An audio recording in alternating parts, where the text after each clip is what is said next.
Brilliant. Okay, we're live. Let's post the link. All right.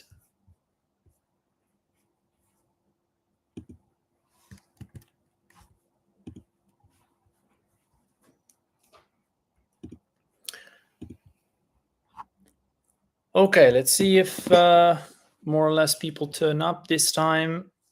Unfortunately, we are 1 hour late. I apologize profusely. And next week, we're going to keep it 2 p.m. GMT. Welcome.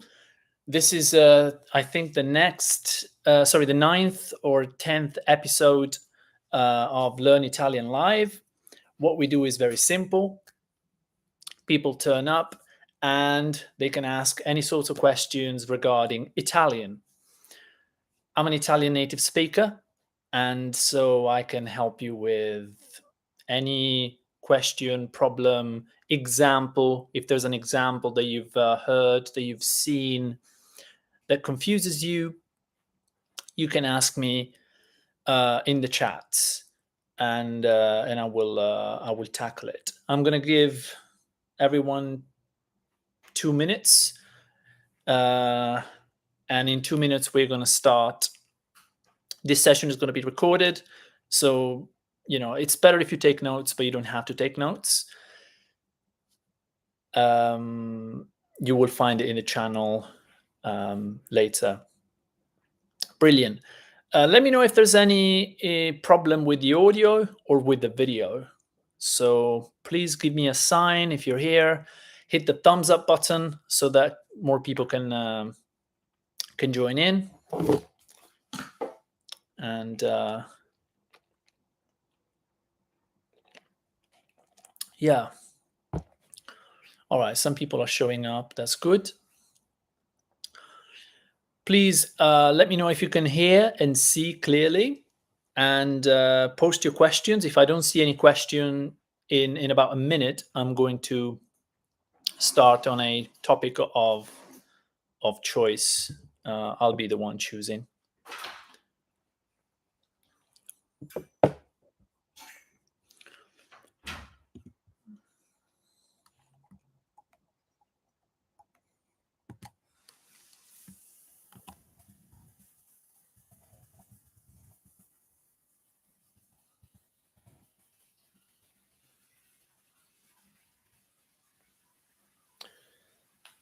Come on, people, let me know if you're alive. Give me a sign. I don't see any activity in the chat as of yet. So if you're already online, let me know. Fammi sapere. If you have an Italian word that you know, you can post it in the chats. I can comment on words as well. All I need is a cue. Okay. Caterina, ciao. Ciao a te. Ciao is a very useful word. You can say ciao at the beginning of a conversation. You can say ciao at the end. Or in the middle, but it would be a bit weird. No, it's only at the beginning or at the end. You can say hi or bye-bye. It's the same thing. Ciao, ciao.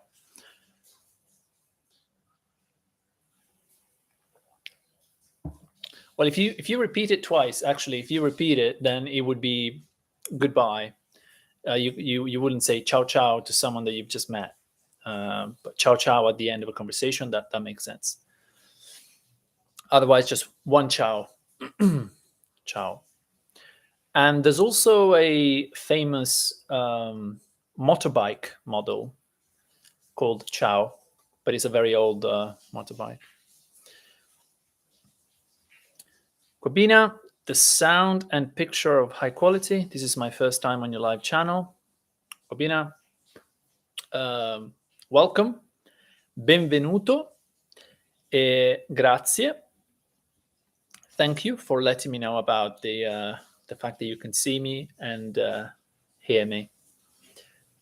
It's really amazing because the internet is great, but I'm connected through... Anyways, connected through a VPN, so sometimes the quality is not so good. Okay. So the word for sound. Do you know the word for sound in Italian?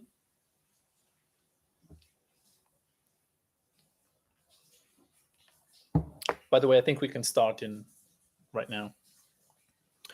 Ciao, Amedeo. Video, audio, top. Okay, perfect. Got it. All right. I'm going to start teaching some Italian just randomly. I'm going to pick out of my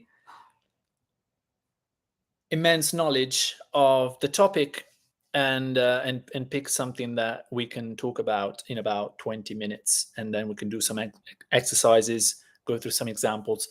But since this is a live session, you're free to interrupt at any moment with any question or comment.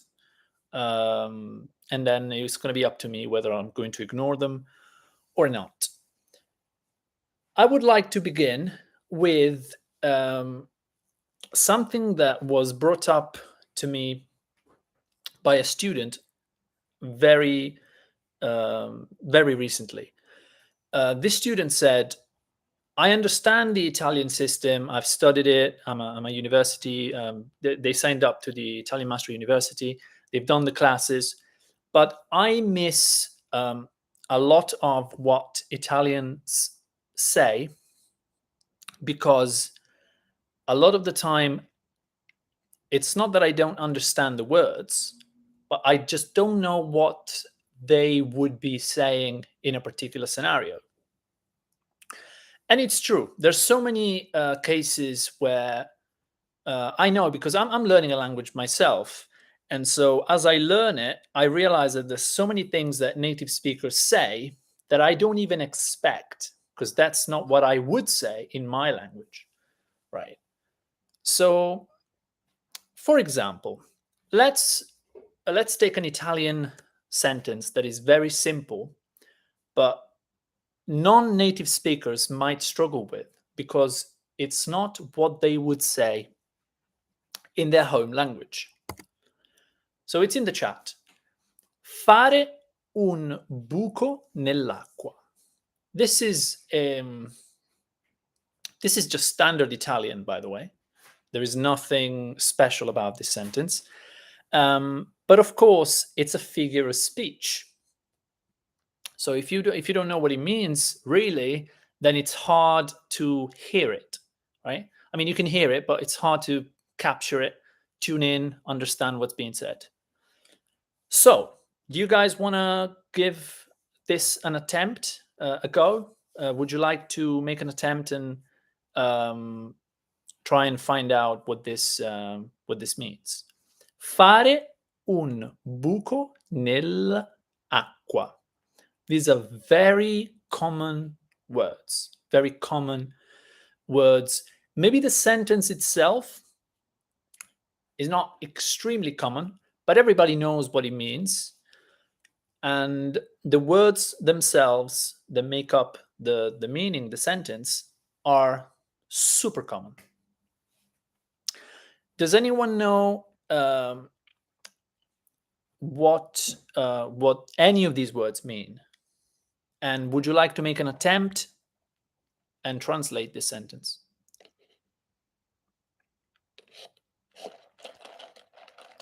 I mean, I can do everything myself, but it's really, really good practice to try and make an active, get actively involved, make an active attempt.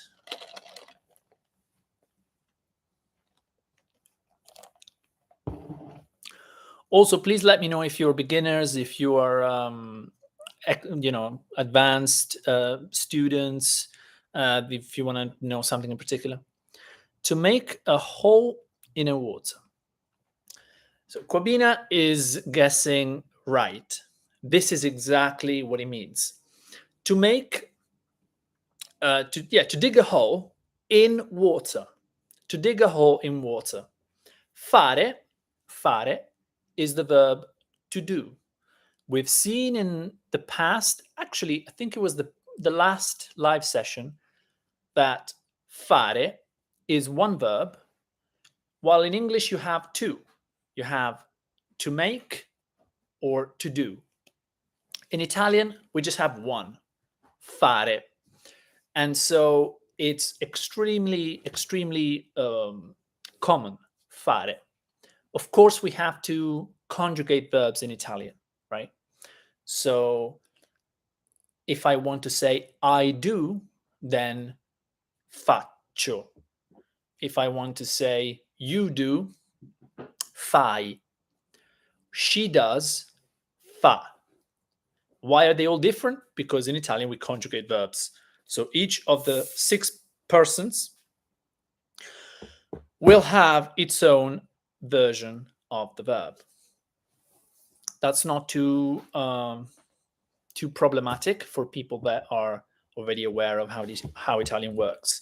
In this case, though, this is a generic sentence, and so the verb is purposely not conjugated. So it's in its infinite form, fare, to do or to make. Un buco, a hole. So Quabina used the indefinite article, a, correctly. To make, so in English, I guess you would say to dig a hole, nell'acqua, in water. Nel is, and please let me know if this is complicated because it's long to explain, but the short version is that we have to say in the water because Italians love definite articles. So instead of in water, in the water. And we've seen in the past, this is super common in Italian, how definite articles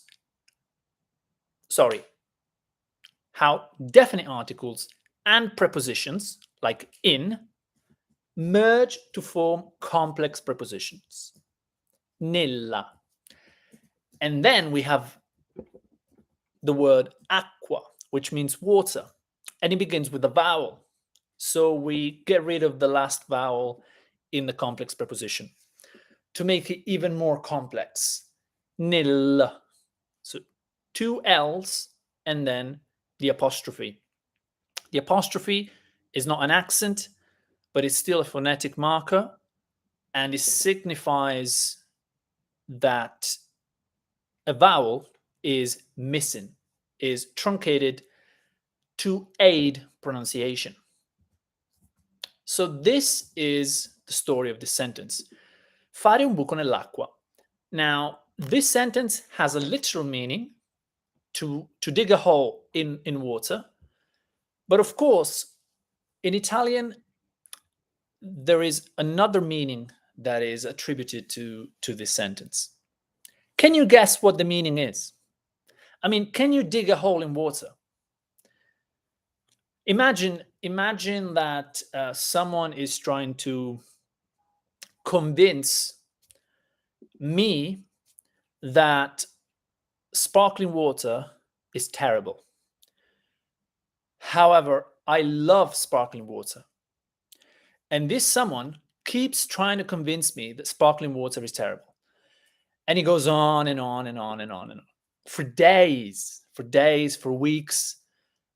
And I don't change my mind. I keep my my resolve. I keep my sparkling water around me all the time. And this person keeps convincing me, keeps trying to convince me.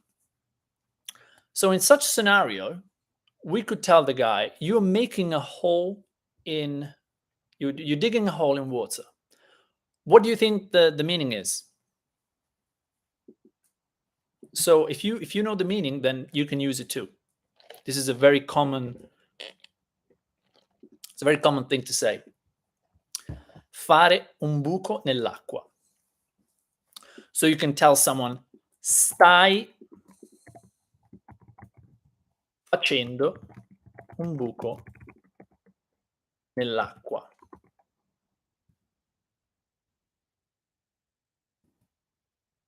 You are digging a hole in water. So the second version is just conjugated. You are digging a hole in water.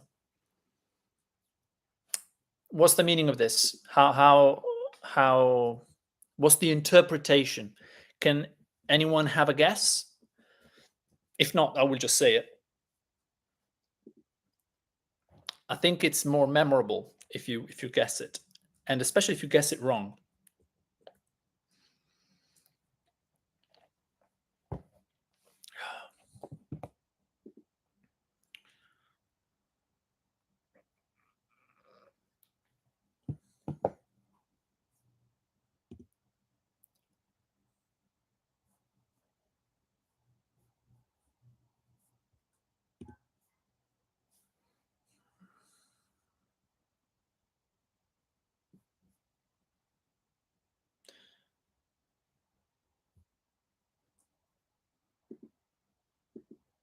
Okay. Um, I was just checking something. Nobody's guessing. So it means you are wasting your time. Of course, you can't dig a hole in water. What happens if you dig a hole in water? If we try the, yeah, exactly. Corbina says to try something which is impossible. Yes, um, the image is specifically about wasting time, doing something not impossible, as in impossible to achieve, idealistic. No, no, no. Just doing something um, to no avail. If you're trying to do something and the results are telling you to stop and you keep going, then you should probably stop, or at least this is the advice that comes along with this phrase. Stai facendo un buco nell'acqua. Fare un buco nell'acqua. Or talking about a third person. Sta facendo un buco nell'acqua. So, in my opinion, secondo me sta facendo un buco nell'acqua. So, in my opinion, he or she is digging in water, is just doing a lot of nothing, is wasting their effort. Um, and that's that.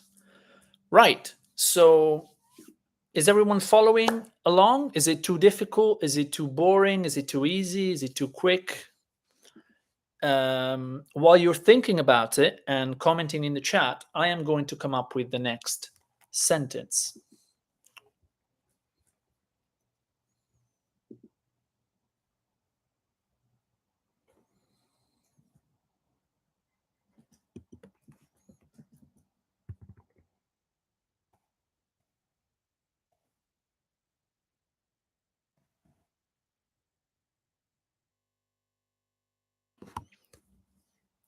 You wait. Ciao. Ciao, you wait. All right, guys, if you don't have any comments, what I'm going to do is I'm going to talk about another very common phrase in Italian. And we're going to look at the structure, which is super easy. And then we're going to look at the meaning behind it as well. And I'm going to pronounce it a couple of times. This is probably more tricky to pronounce than to understand, but do you have any more questions? Any questions regarding anything that we've covered, or is it all clear? I would like at least someone to sort of tell me if everything is clear so far.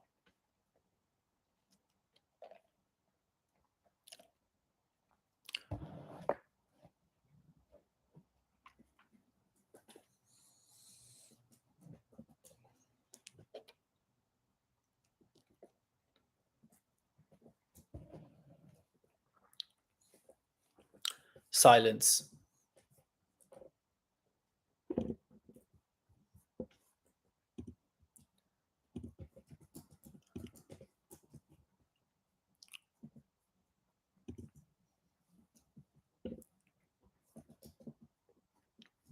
All right, if anybody has any questions, feel free to post it. We can move on to the next one. Why do we put in front of aqua? It's clear. Okay, it's clear. Yue is asking, oh, right. Oh, why do we put the apostrophe? Put the apostrophe because aqua begins with a vowel and the same vowel of nilla, which is the complex conjugation, complex preposition that we have. Nella, in the is nella, in the feminine form. So nella acqua. Nella acqua is very clumsy to pronounce because we have a, nella acqua. And in Italian, vowels are pronounced in a vacuum. So that makes it very clumsy and long to pronounce the two words if they were both pronounced in full. So we get rid of one of the final A in the complex preposition, and it becomes a nice word, nell'acqua, which sounds incredible. Quabina, it's clear? Fine. Okay, so I hope that's clear. We move on to the second phrase. Now in the chat, cadere dall'albero. Cadere dall'albero. What do you guys think about this? And is it difficult? Is it easy? Do you understand it? All these phrases use very, very common words. So all these Italian words are found everywhere. These are not complicated words. These are absolutely, basic words that is very useful to learn. Cadere. Cadere means to fall. It's a verb that means to fall. Cadere. Albero. Albero means tree. Again, a very basic word. Albero is masculine. Quabina is ready to fall from a tree. That's right. Great attempt, and it makes sense to fall from a tree. To be super specific, to be super strict, and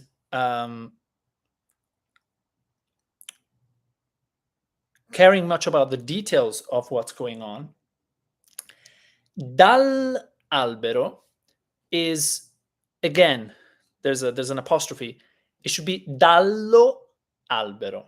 Cadere dal o dallo albero. The idea is that we have another complex preposition, from the tree, to fall from the tree.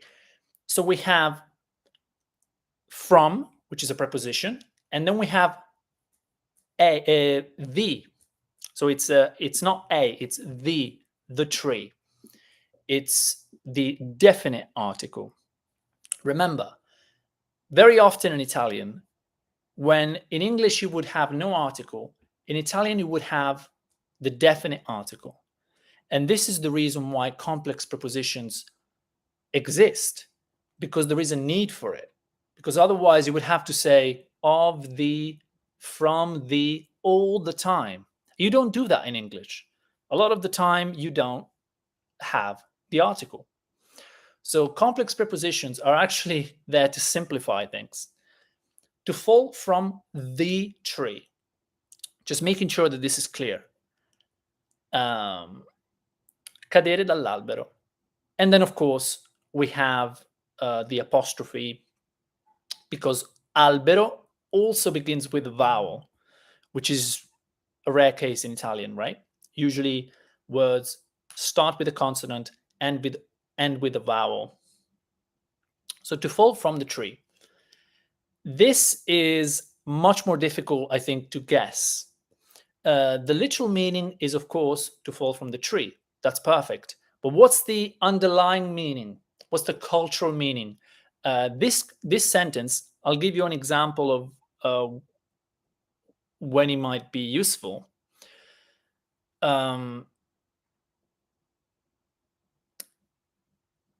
This sentence can be used to describe someone who is potentially pretending, or maybe not pretending, but someone that is all of a sudden realizing a lot of things that they didn't realize previously. I'll give you an example to make it much, much more simple. Someone enters the cinema theater without paying the ticket, and the ticket guy is, calls them out and say, "Hey, you forgot to pay the ticket." And the guy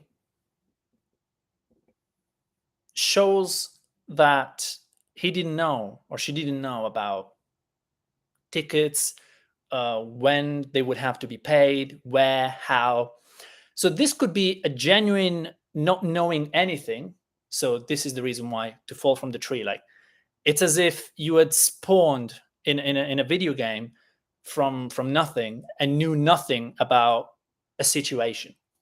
So this could be genuine, or it could be that you are pretending not to know a lot of things that you should know. So it's surprisingly common that this sentence is used. So let me know if it's not clear, because sometimes I explain things and they're clear in my head, but just in my head. To fall from the tree. So cadere dall'albero. Example. I told him about his best friend's birthday, and lui è caduto dall'albero. As if, oh, okay, he's just realized that his friend's birthday is coming up and he completely forgot. Again, in this case, it could be a genuine mistake or a genuine just forgetting about things. It can be used in a way to imply that someone was pretending to. So the example I gave before could be a case in point, right? I have my small shop. I told him he had to pay, and he sort of pretended or seemed like he had never known, never heard of such a thing. So cadere dall'albero. Does anybody have any question, or either about the meaning or about the grammar or about the pronunciation? Unfortunately, there is the R sound, the trilling R. R. So that's something that some people struggle with and they have to practice.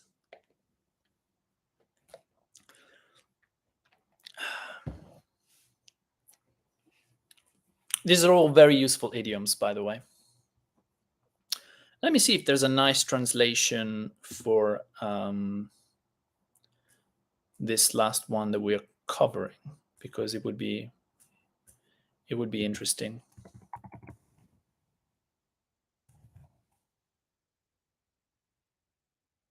All right, let me bring up my dictionary. To fall from the tree, well, that's not what I'm looking for.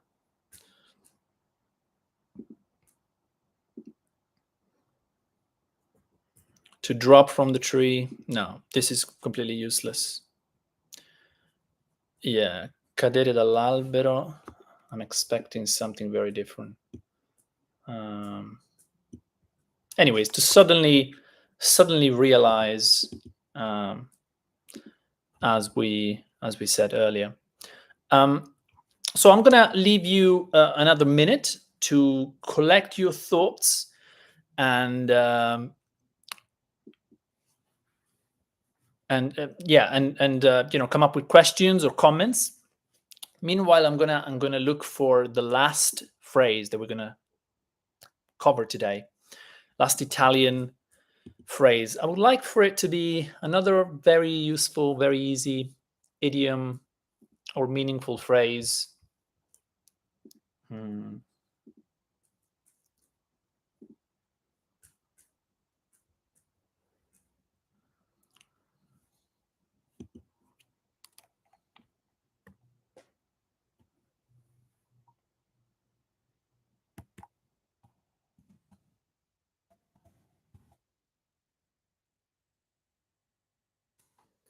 All right, I've got another one.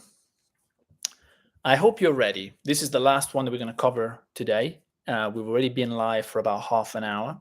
Again, apologize for the delay, for being late this week. Next week we're going to do it the same as always, 2 p.m. GMT. We're going to be live on time. Don't forget to give a thumbs up to this video if you are watching live or not. And all right, I don't see any questions in the live chat, so I'm going to go ahead and post the very last phrase for today. Fare a pugni con. Now, this is going to be a very interesting one, I think, and it's fun as well. So, does anybody want to try and translate it literally, word for word, or if you know the translation, or if you can guess a translation, feel free to attempt. This is why we do these live sessions, not for people to get things right, because then it doesn't make me feel very, very important for once. But for people to make mistakes, and so it becomes easier for things to stick in one's mind.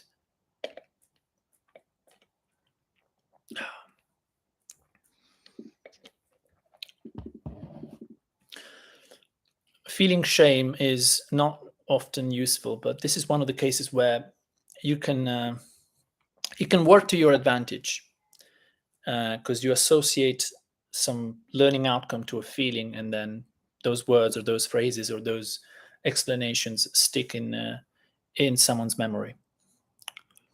All right, if you don't have any questions, I'm gonna or if you don't have any translation for this, I'm gonna help you. Fare is the verb that we saw at the very beginning. Fare. It's always the same verb, right? Fare, to do or to make. A is a preposition. Usually it's translated with to. For example, vado a Roma. Vado a Roma. I go to Rome.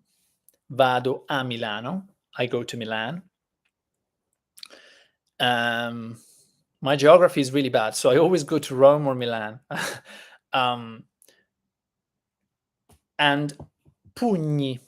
Pugni is the plural of pugno, which means fist, punch. Con,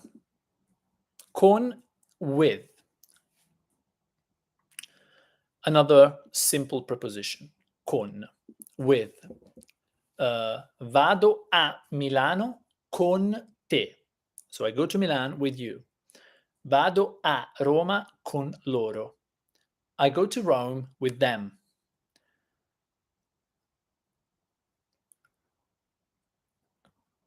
Very important words, right? So fare a doesn't make sense. To do to. It's very strange, right? To make to. So here's the thing. While it's true that fare has a meaning, a has a meaning, pugno has a meaning, and con has a meaning, the phrase fare a pugni means to fight, to combat. Fare a pugni. For example, Mario e Giorgio fanno a pugni. It means Mario and Giorgio. Oh, I spelled giorno. Giorgio. Are fighting. Could be two kids, could be two adults, doesn't matter. Or hanno fatto a pugni in the past. Italians rarely use the past simple, they prefer the present perfect. Hanno fatto pugni. Okay, fine. Mario e Giorgio hanno fatto pugni. So Mario and Giorgio fought. They had a fight. They had a fist fight. Okay, fine. I mean, not fine for them, but I guess fine. Fare a pugni con qualcuno. So we could also say Mario fa a pugni con Giorgio. Guess what this means? Mario is having a fight with Giorgio. So fare a pugni con qualcuno, with someone, means to fight with someone. Now, here's the thing. You can also say fare a pugni con qualcosa.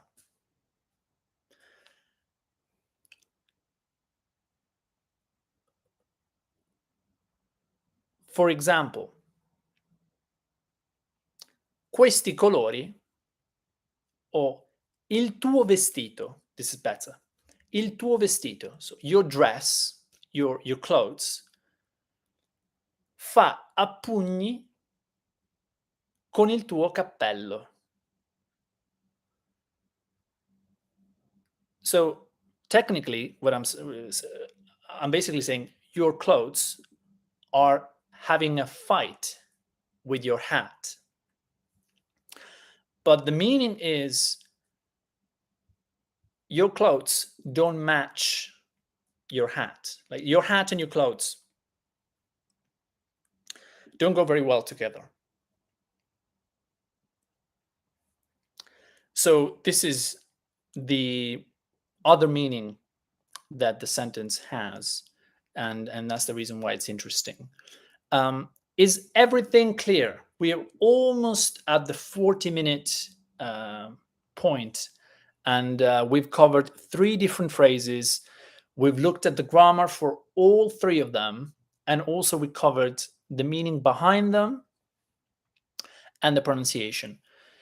I would like to see a question or a comment on these 3 phrases. Which one is your favorite? Which ones you didn't know, or if you knew any before the beginning of this video, or if you think these things are useful, or if you don't care about these things, you would like to see other other content. Feel free to comment.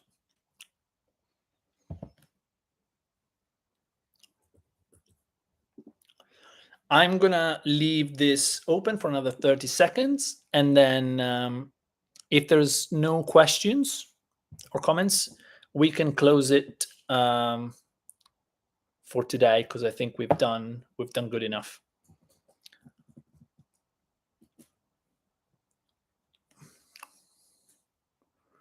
All right, so we got some comments. Thanks, Yue. Okay, thank you. Quibina, please, I missed the meaning of cadere dall'albero. So do you mean the meaning? The literal meaning. I think it was you that wrote it down. So you're talking about the other meaning, cadere dall'albero. Cadere dall'albero means to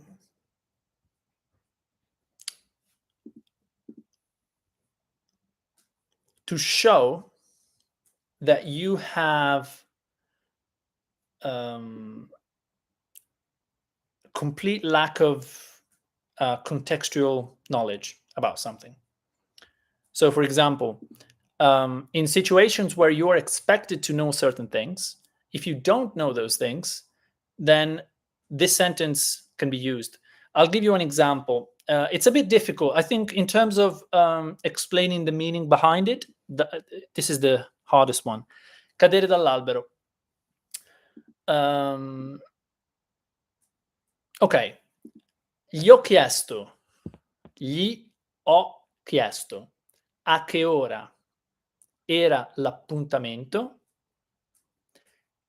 So I asked him what time the appointment was. Ed e lui è caduto dall'albero. And he fell from the tree, which means he just showed that he has no knowledge about that. So he was like, what appointment? I have no idea. So complete lack of knowledge in a context where you're expected to know that there was an appointment for one, and also when the appointment or where it was. So you come across as clueless. If in a situation you come across as clueless, then people can say, oh, lui è caduto dall'albero. Lui cade dall'albero. Meaning he's like a fish out of water for a moment in time. Basically, that's the meaning. And when I tried to translate it with the contextual dictionary, it just came up with nothing. So I guess that didn't help. I hope it's clear now. But if it isn't, then I guess the only way to really learn these things is to use them and to hear them being used in real life, in real conversation. Kubina, I take it it's clear.